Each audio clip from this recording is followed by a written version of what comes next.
हमें एक साथ कितनी खुशखबरियां मिल रही है ना। हाँ, खुशखबरी? जल्दी से बताओ मुझे, क्या खुशखबरी है? बमसी, हाँ। आपको बहुत मुबारक हो। हफ्सा, तुम्हारा मतलब है कि मैं बाबा बनने वाला हूँ? बाबा नहीं, आप चाचा बन गए हैं बमसी। तुम्हारा मतलब है अल्लाह, बानो जीजे क्या औलाद हुई है? कैसा है मेरा भतीजा? उसका चेहरा किसके जैसा है? बहुत शोर मचाता होगा ना हफ्सा खातून। पहले बताओ, लड़का हुआ या लड़की? लड़का हुआ है बमसी। अल्लाह, एक और जंगजू, नया जंगजू आया है। माशाअल्लाह, माशाअल्लाह। अब हफ्सा खातून, मैं अपने भाइयों को खुशखबरी सुना कर आता हूँ।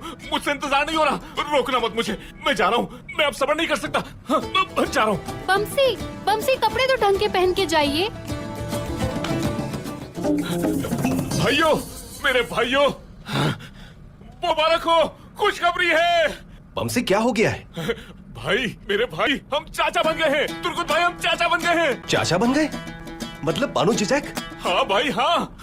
बानो जिजेक ने एक शेर जैसे बेटे को जन्म दिया है। दुआन भाई जैसा एक शेर आ गया है।